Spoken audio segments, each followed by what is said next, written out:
जय श्री सीताराम मित्रों।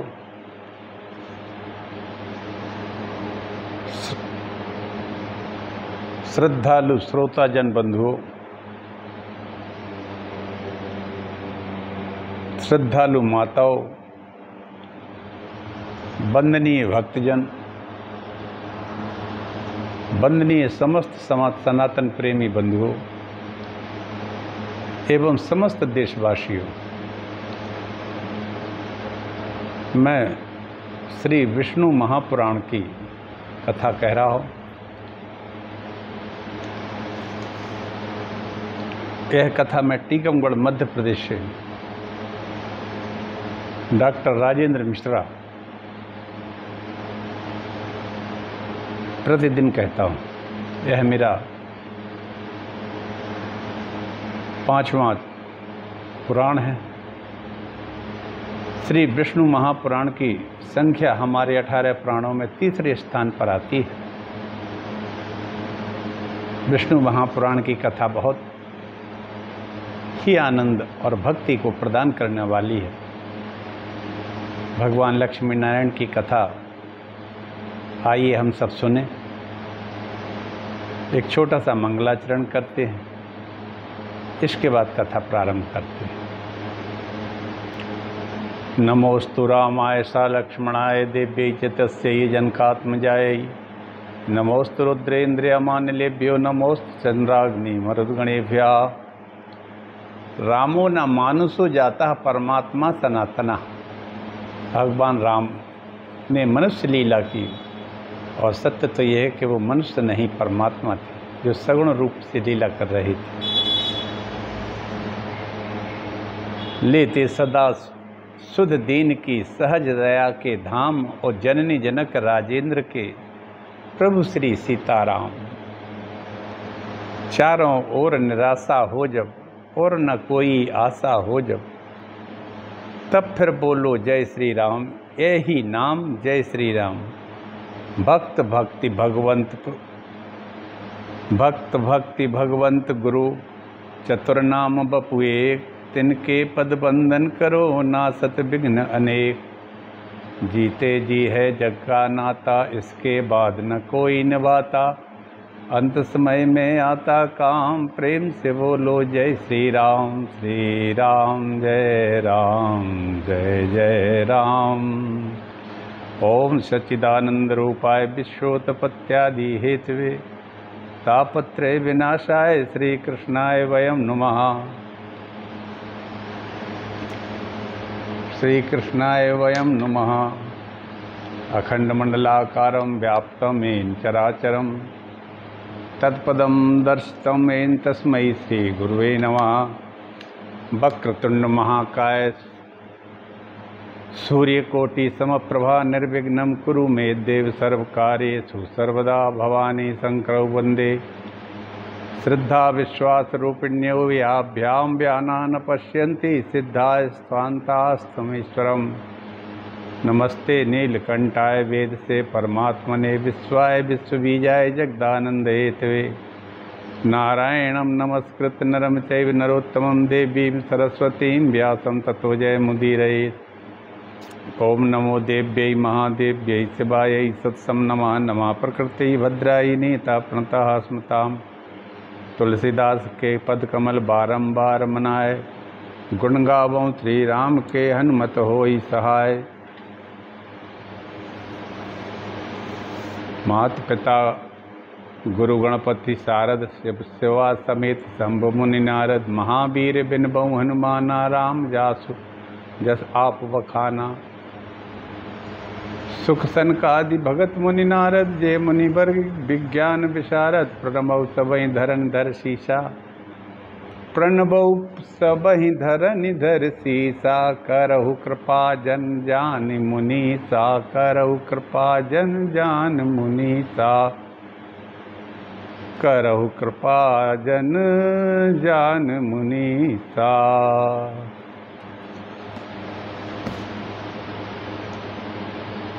कल ध्रुव की कथा कही थी, आज नरसिंह अवतार के बारे में कहेंगे। आपने महात्मा मनु पुत्रों के वंशों का वर्णन तो किया। मैत्रेय जी वो बोले, यह विष्णु महापुराण पराशर जी ने कहा है, जो व्यास जी के पिताजी थे। मैत्रेय जी से उन्होंने कहा। मैत्रेय जी बोले, आपने महात्मा मनु के पुत्रों का वंशों का वर्णन कर दिया और जगत के सनातन ब्रह्मांड भगवान विष्णु ही हैं। किंतु भगवान आपने जो कहा कि दैत्य श्रेष्ठ प्रहलाद जी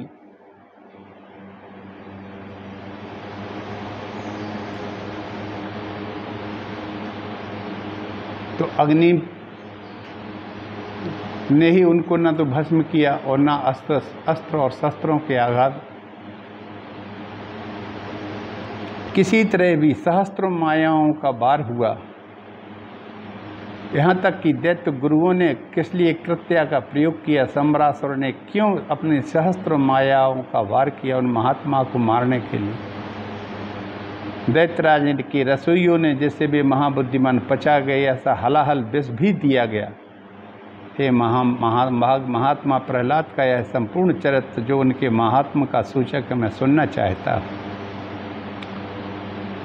आश्चर्य तो इस बात का कि नित्य धर्म परायण और भगवद आराधना में तत्पर रहते उनसे उनके ही कुल में उत्पन्न हुए दैत्यों ने ऐसा अति द्वेष उनसे क्यों किया।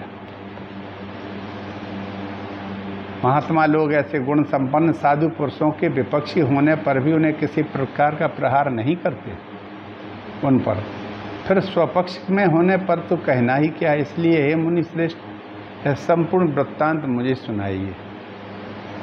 मैत्रेय जी ने पूछा पराशर जी से कि आपने प्रहलाद का जो वर्णन किया कि अग्नि ने उनको भस्म नहीं किया, कोई अस्त्र शस्त्र उन पर नहीं चला, सम्रासुर जैसे मायावी ने संपूर्ण माया का प्रयोग किया,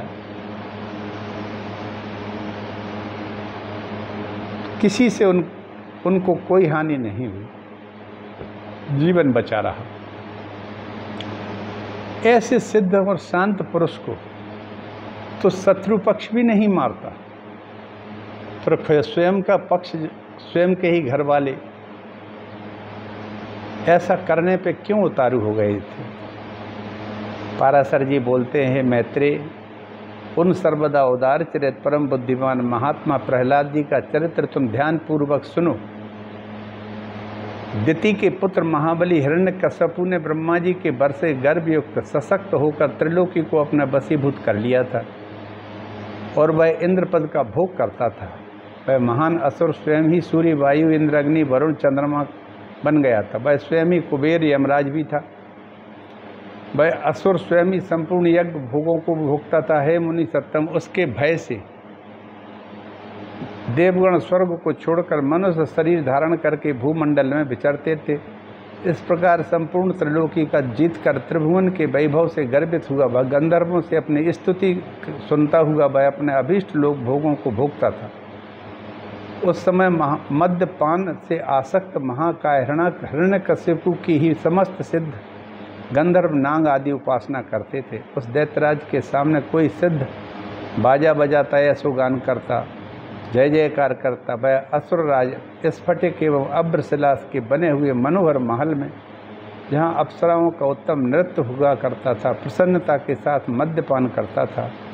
उसका प्रहलाद नामक के महाभाग्यमान पुत्र था। वह एक बालक गुरु के यहाँ जाकर बालोचित पाठ पढ़ने लगा। एक दिन धर्मात्मा बालक गुरु जी के साथ अपने पिता दैत्यराज के पास गया, जो उस समय मद्यपान में लगा हुआ था।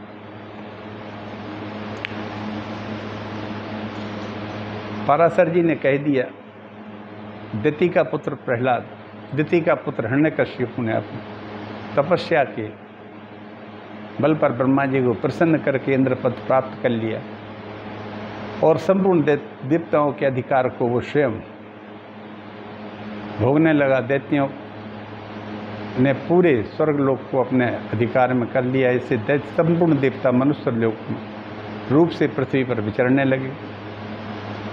इसी का एक महान भक्त पुत्र था प्रहलाद, जो गुरुकुल में पढ़ता था। एक दिन पिता के पास आता है। पिता उस समय मदिरा पान कर रहा था। चरणों में बैठ के पिता को प्रणाम किया। हिरण्यकश्यपु ने भी अपने पुत्र प्रहलाद को गोद में उठा लिया और उसके अध्ययन में निरंतर तत्पर रहकर तुमने जो पढ़ा है उसका सारभूत हमें सुना दो, सार सुना दो, बहुत डिटेल में नहीं बताना। क्या पढ़ा तुमने अभी तक गुरुकुल में? क्योंकि संड और अमर्क नाम के 2 शुक्राचार्य के पुत्र थे जो इससे पढ़ाने में लगे थे। उस समय यूनिवर्सिटी आज जैसी तो थी नहीं, गुरुकुल थे, उन्हीं को यूनिवर्सिटी कहा जाता था गुरुकुल को। प्रहलाद जी बोले, माता पिताजी मेरे मन में तो सबके सारांश स्वरूप में स्थित है, वह मैं आपको सुनाता हूँ। जो आदि मध्य अंत से रहित है, अजन्मा है, वृद्धि क्षय शून्य और अच्युत है, जो च्युत नहीं होते, नीचे नहीं गिरते, समस्त कारणों के कारण वह जगत की स्थिति और अनंत करता उन श्री हरि को मैं प्रणाम करता हूँ।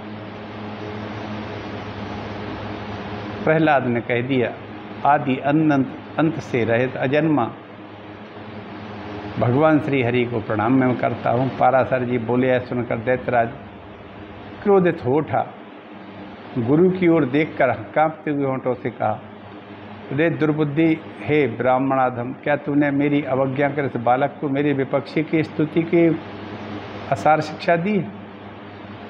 गुरु जी ने कहा, दैत्यराज आपको क्रोध से वशीभूत नहीं होना चाहिए। आप कहे पुत्र मेरी सिखाई हुई बात नहीं कह रहा।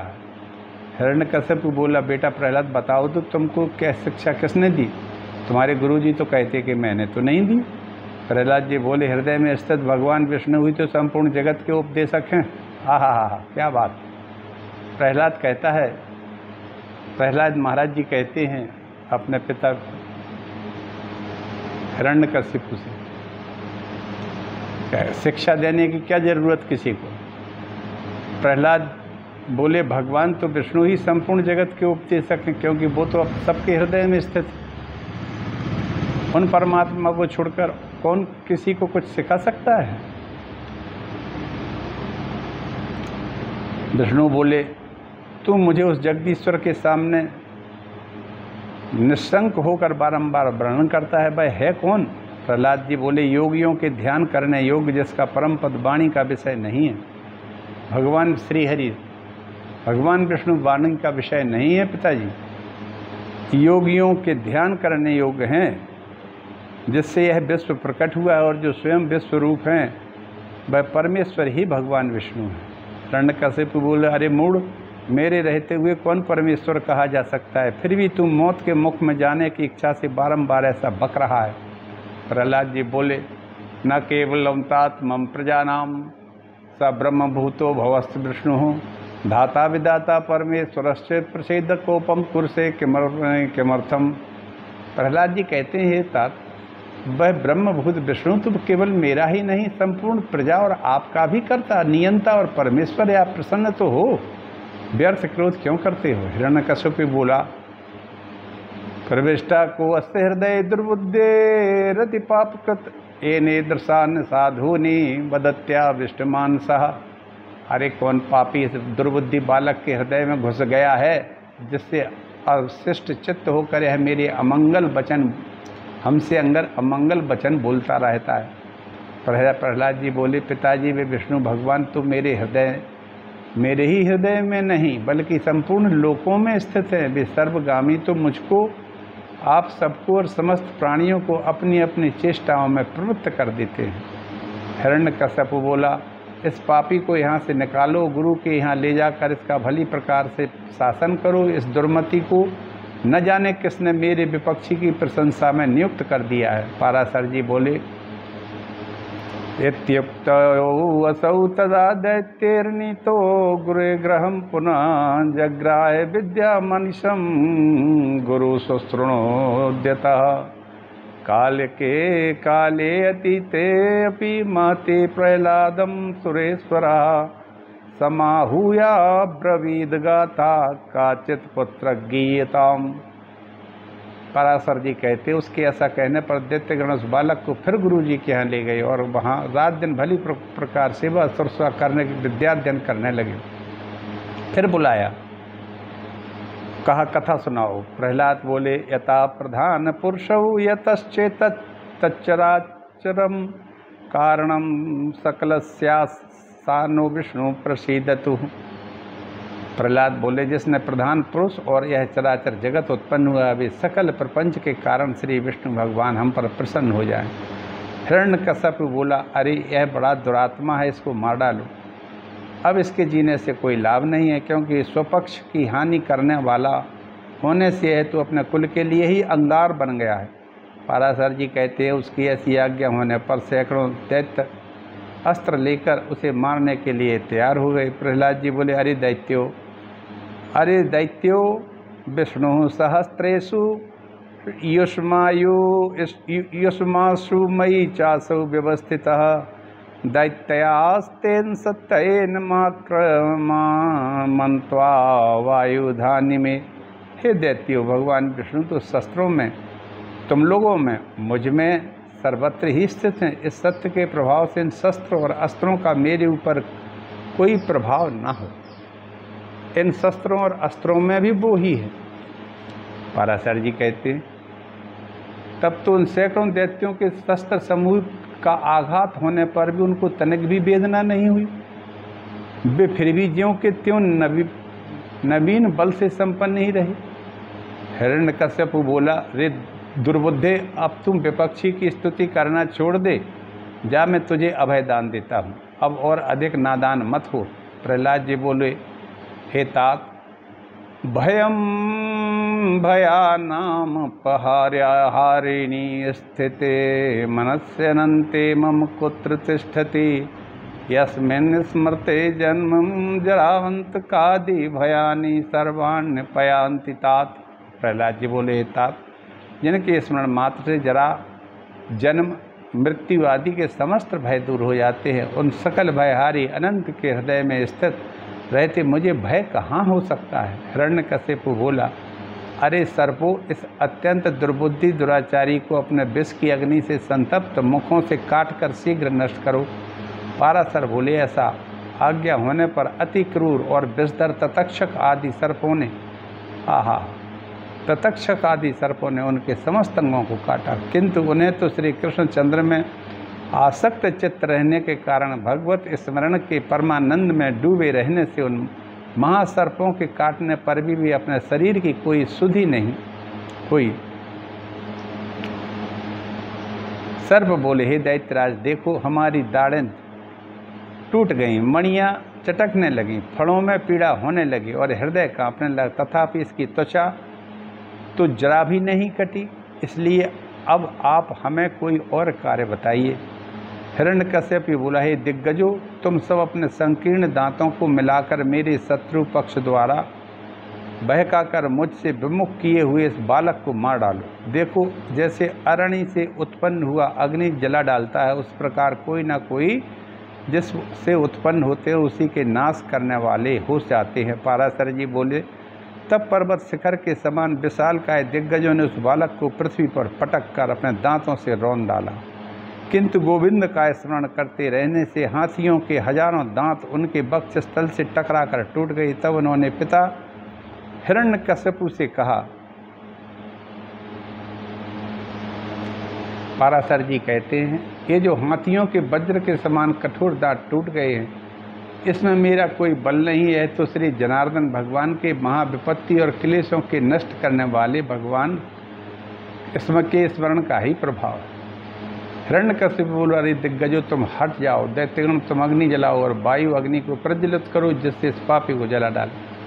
तब स्वामी की आज्ञा से काष्ठ के बड़े ढेर लगाए गए।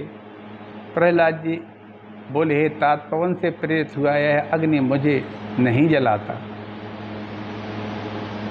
मुझको तो सभी दशाएं ऐसी शीतल प्रतीत होती हैं मानो मेरे चारों ओर कमल बिछे हों। श्री पाराशर जी बोले तदनंतर शुक्र जी के पुत्र बड़े बाग्मी महात्मा संड अमर्क आदि पुरोहित गण सामनीति से दैत्यराज की बड़ाई करते हुए बोले। पुरोहित बोले हे राजन, अपने इस बालक पुत्र के प्रति अपना क्रोध शांत कीजिए। आपको तो देवताओं पर ही क्रोध करना चाहिए, क्योंकि उसकी सफलता तो वही है। हे राजन, आप हम आपके इस बालक को ऐसी शिक्षा देंगे जिससे विपक्ष के नाश का कारण होकर आपके प्रति अति विनीत हो जाएगा। आपको इस बालक पर क्रोध अब नहीं करना चाहिए। यदि हमारे कहने से भी यह विष्णु का पक्ष नहीं छोड़ेगा तो हम इसको नष्ट करने के लिए किसी प्रकार न टलने वाली कृत्या उत्पन्न कर देंगे। पाराशर जी पुरोहितों के इस प्रकार कहने पर प्रहलाद को अग्नि समूह से बाहर निकलवाया। फिर प्रहलाद गुरु जी के यहाँ रहते हुए पढ़ा चुकने पर दानव कुमारों को बार बार उपदेश देने लगे। प्रहलाद जी बोले, हे दैत्यकुल, मैं उत्पन्न असुर बाल को मैं तुमको परमार्थ का उपदेश करता हूँ। तुम इसे अन्यथा न समझना, क्योंकि मेरे ऐसा कहने में किसी प्रकार का लोभ कारण नहीं है। जन्म बाल्यम तत्वः सर्वो जंतु प्राप्नोति यौवनम अव्याहतैव भवति ततो अनुदिवसं जरा। सभी जीव जन्म, बाल्यावस्था और फिर यौवन प्राप्त करते हैं। सभी जीव जन्म होता है, फिर बाल्यावस्था होती है, फिर यौवन, युवा हो जाते हैं। तत्पश्चात यौवन के बाद वृद्धावस्था की प्राप्ति भी अनिवार्य ही होती है। और हे दैत्य राजकुमारों, फिर यह जीव मृत्यु के मुख में चला जाता है। यह हम और तुम सभी प्रत्यक्ष देखते हैं। मरने पर पुनर्जन्म फिर होता है, यह नियम कभी टलता नहीं है। इस विषय में श्रुति और स्मृति रूप आगम भी प्रमाण है। बिना उपादान के कोई वस्तु उत्पन्न नहीं होती है। पुनर्जन्म प्राप्त करने वाली गर्भवास आदि जितनी अवस्थाएं, उन सबको दुख रूप ही जानो। मनुष्य मूर्खता बस क्षुधा, भूख, तृष्णा और शीत आदि की शांति को सुख मानते हैं। आहा, यह मनुष्य मूर्खता बस तृष्णा को, क्षुधा को और शांति जो शीतादि है उसको सुख मानते हैं, पर वास्तव में दुख है। जिनका शरीर वात, पित्त, कफ से, दोष से अत्यंत शिथिल हो जाता है, उन्हें जिस प्रकार व्यायाम सुख प्रतीत होता है, उसी प्रकार जिनकी दृष्टि भ्रांति ज्ञान से ढकी है, उन्हें दुख ही सुख रूप जान पड़ता है। अहो, कहाँ तो कफ आदि महाघृणित पदार्थों का समूह रूप शरीर और कहाँ कांति, शोभा, सौंदर्य और रमणीयता आदि दिव्य गुण। तथापि मनुष्य घृणित शरीर में कांति आदि का आरोप कर सुख मानने लगता है। यदि किसी मूढ़ पुरुष की मांस, रुधिर, पीप, भिष्टा, मूत्र, स्नायु, मज्जा, अस्थियों के समूह इस शरीर में प्रीति हो सकती है तो उसे नरक भी प्रिय लग सकता है। अग्नि, जल, क्रम से भात, शीत, तृषा, क्षुधा के कारण ही सुखकारी होते हैं। इनके प्रतियोगी जल आदि भी अपने से भिन्न अग्नि आदि के कारण ही सुख के हेतु है। हे दैत्यराज कुमार को विषयों का जितना संग्रह किया जाता है उतना ही वे मनुष्य चित्त में दुख बढ़ाते जाते हैं। जीव अपने मन को प्रिय लगने वाले जितने ही संबंधों को बढ़ाता जाता है, उतने ही उसके हृदय में शोक रूपी कांटे स्थिर होते जाते हैं। घर घर में जो कुछ धन धान्य आदि है, मनुष्य के जहाँ तहाँ रहने पर भी वे पदार्थ उसके चित्त में बने रहते हैं। उनके नाश और दाह आदि की सामग्री भी उसी में मौजूद रहती है। अर्थात जिस घर में स्थित पदार्थों की सुरक्षित रहने पर भी मन स्थिति पदार्थों के नाश आदि भावना से पदार्थ नाश का दुख प्राप्त हो जाता है। यह पुनर्जन्म होने में युक्ति है, क्योंकि जब जब पूर्व जन्म में किए शुभ अशुभ कर्म का कारण का होना न होना जाए, तब वर्तमान जन्म भी सिद्ध नहीं हो सकता। इसी प्रकार जब इस जन्म में शुभ अशुभ का आरंभ हुआ है तो इसका कार्य रूप पुनर्जन्म अवश्य होगा। इस प्रकार जीते जी यहाँ महान दुख होता है। मरने पर भी यम यातनाओं और गर्भ का प्रवेश उग्र कष्ट भोगना पड़ता है। यदि तुम्हें गर्भवास में लेस मात्र भी सुख का अनुमान हो तो कहो। सारा संसार इस प्रकार अत्यंत दुखमय, इसलिए दुखों के परमाश्रय संसार समुद्र में एकमात्र विष्णु भगवान ही आप लोगों की परम गति है। मैं सर्वथा सत्य कहता हूँ। तदेव मति दुखा नामास्पदे यत्र भवार्णवे भवतां कथ्यते सत्यम विष्णुरेका परायणः। माँ जानीति वयं बाला देहि देहेषु शाश्वतः जरा यौवन जन्माद्या धर्मा देह सनात्मनः। ऐसा मत समझो कि हम तो अभी बालक हैं कभी मत समझिए कि हम बालक हैं। किसी को भी नहीं समझना चाहिए कि अभी हम बालक हैं, क्योंकि जरा, यौवन, जन्म आदि अवस्थाएं तो देह के धर्म हैं। शरीर का अधिष्ठाता आत्मा तो नित्य है, उसमें यह कोई धर्म नहीं होता है। न जरा होती है, न यौवन होता है, न जन्म। जो मनुष्य ऐसी दुराष्ट आशाओं से विक्षिप्त चित्त रहता है कि अभी मैं बालक हूँ, इसलिए इच्छानुसार खेलूँ कूदूँ, युवा अवस्था प्राप्त होने पर कल्याण साधन का यत्न करूँगा, फिर युवा होने पर कहता है अभी तो मैं युवा हूँ, बुढ़ापे में आत्म कल्याण कर लूँगा, और जवानी ऐसे ही निकाल देता है, और वृद्ध होने पर सोचता है अब तो मैं बूढ़ा हो गया हूँ, अब तो मेरी इंद्रियाँ अपने कर्मों में प्रवृत्ति ही नहीं होती हैं, शिथिल हो जाने पर अब मैं क्या कर सकता हूँ, सामर्थ्य रहते तो मैंने कुछ किया नहीं, अपने कल्याण पथ पर कभी अग्रसर हुआ नहीं, केवल भोग और तृष्णा और भोग में ही व्यक्ति व्याकुल रहता है, उसी को करता रहता है। मूर्ख लोग अपनी बाल्यावस्था में खेलता है, युवावस्था में विषयों में फंसा रहता है,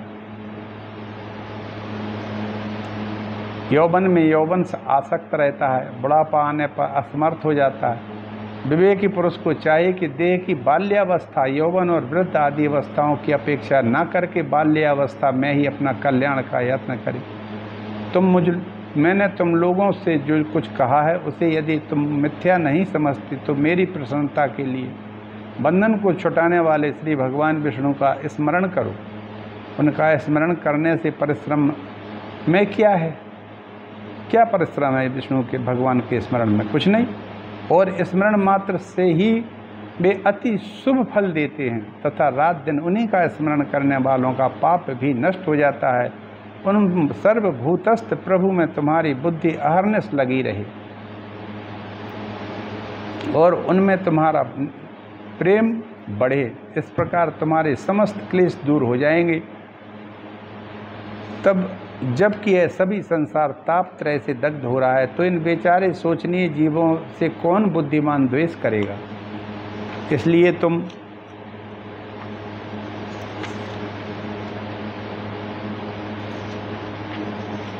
यदि ऐसा दिखाई दे और जीव तो आनंद में है तो मैं ही परम शक्तिहीन हूँ, तब भी प्रसन्न ही होना चाहिए, क्योंकि द्वेष का फल तो दुख रूप ही है। यदि कोई प्राणी वैर भाव से द्वेष भी करे तो विचारवानों के लिए तो वे अहो ये महामोह से व्याप्त हैं। इस प्रकार अत्यंत शोचनीय ही है। हे दैत्यगण, ये मैंने भिन्न भिन्न दृष्टि वालों के विकल्प भिन्न भिन्न उपाय कहे, अब उनका समयबद्ध पूर्वक संक्षिप्त विचार सुनो। यह संपूर्ण जगत सर्वभूतमय भगवान विष्णु का विस्तार है। विस्तारः सर्वभूतस्य विष्णु सर्वमिदं जगत् द्रष्टव्यामात्मवत् अस्माद् भेदेन विचक्षणैः। यह संपूर्ण जगत सर्वभूत में भगवान विष्णु का विस्तार है, अतः विचक्षण पुरुष को इसे आत्मा के समान अभेद रूप से देखना चाहिए। इसलिए दैत्य भाव को छोड़कर हम और तुम ऐसा यत्न करें जिससे शांति लाभ कर सकें, और जो अग्नि, सूर्य, चंद्रमा, वायु, मेघ, वरुण, सिद्ध, राक्षस, यक्ष, दैत्यराज, सर्प, किन्नर, मनुष्य, पशु और अपने दोषों से तथा ज्वर, नेत्र रोग, अतिसार, प्रीला, तिल्ली, गुल्म आदि रोगों से, द्वेष, ईर्षा, मत्सर, राग, लोभ, अन्य किसी भाव से भी कभी क्षीण नहीं होती है, और जो सर्वदा नित्य निर्मल है उसे मनुष्य अमल स्वरूप श्री केशव में मनोनिवेश करने से प्राप्त कर लेता है।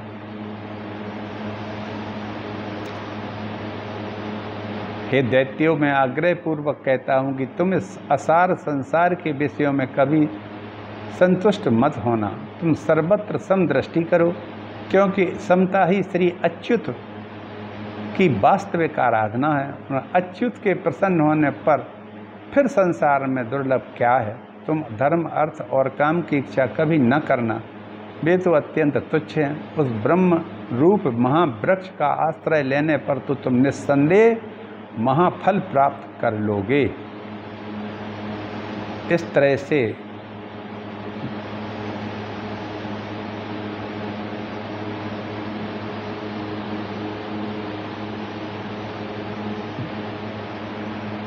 दैत्य पुत्रों को, बालकों को प्रहलाद जी ने बहुत अधिक समझाया।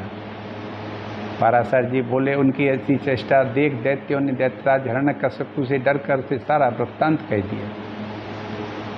हिरण्यकश्यप बोला, अरे सूदगण, मेरा यह दुष्ट दुर्मति पुत्र औरों को भी कुमार्ग का उपदेश दे रहा है, इसको मार दो। पाराशर जी बोले, उन रसोइयों ने महात्मा प्रहलाद को जैसी की पिता ने आज्ञा दी उसी के अनुसार विष दे दिया।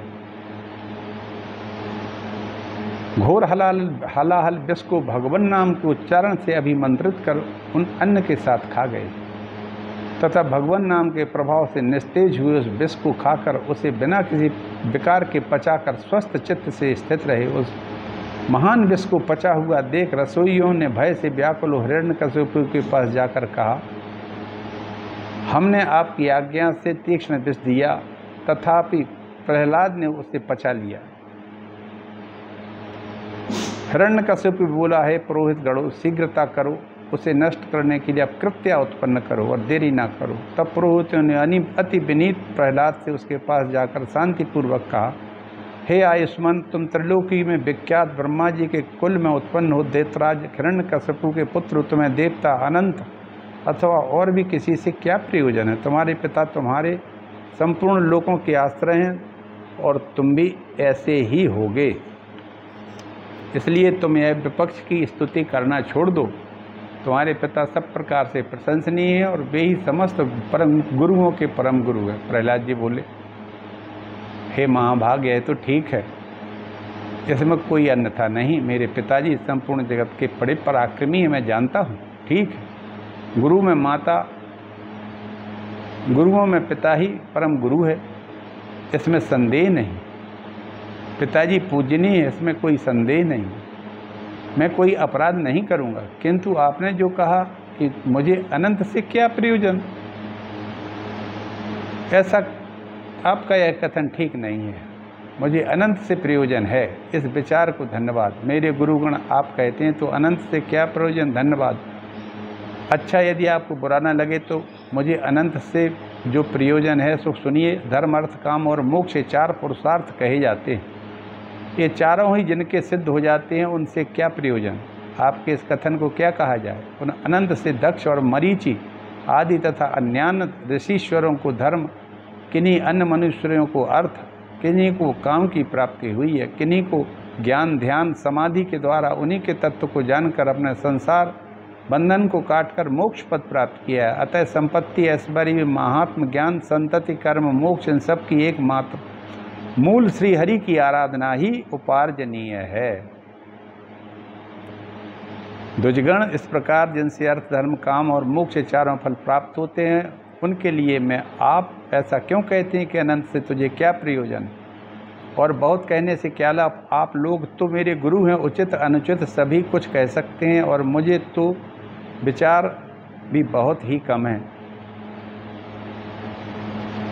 इस विषय में अधिक क्या कहा जाए? मेरे विचार से तो सबके अंतःकरण में स्थित लेस मात्र वे ही संसार के स्वामी, रचयिता, पालक और संहारक हैं। वे भोक्ता, भोज्य और वे ही एकमात्र जगदीश्वर हैं।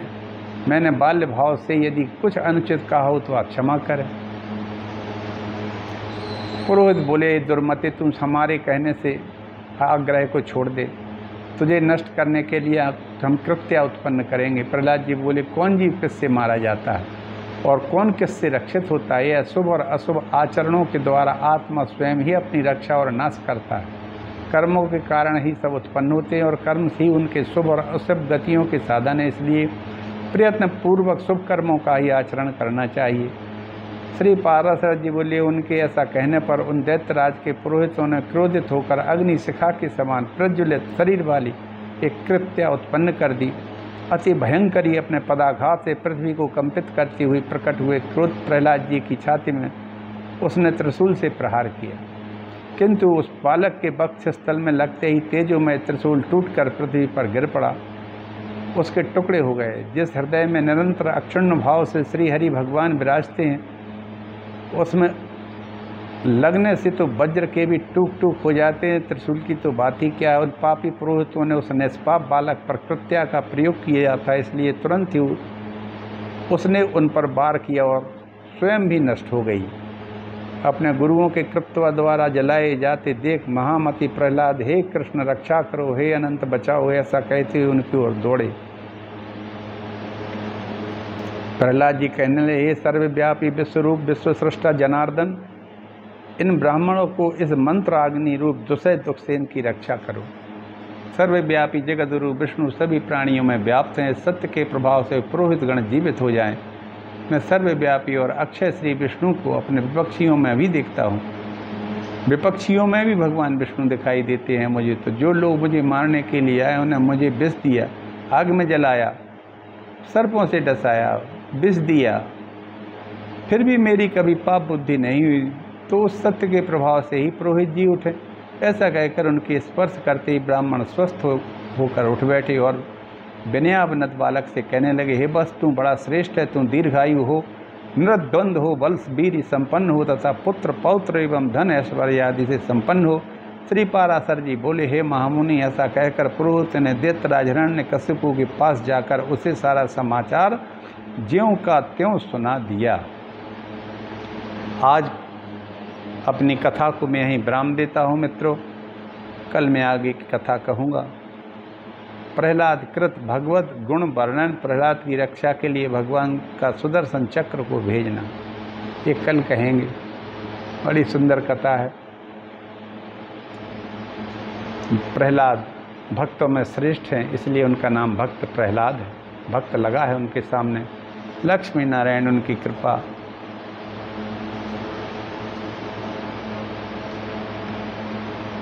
बनी रहती है। आप सभी लोग जो भी इस विष्णु महापुराण को सुन रहे हो, उन सब के लिए के ऊपर भगवान श्री हरि कृपा करें। संपूर्ण भारतवर्ष पर कृपा करें। संपूर्ण सनातन धर्म पर और सनातन धर्म प्रेमियों पर भगवान कृपा करें और रक्षा करें। इसी के साथ मैं अपनी वाणी को विराम देता हूँ। जय श्री कृष्ण हरे, हर हर महादेव। बोलो लक्ष्मी नारायण भगवान की जय। बोलो लक्ष्मी नारायण भगवान की जय।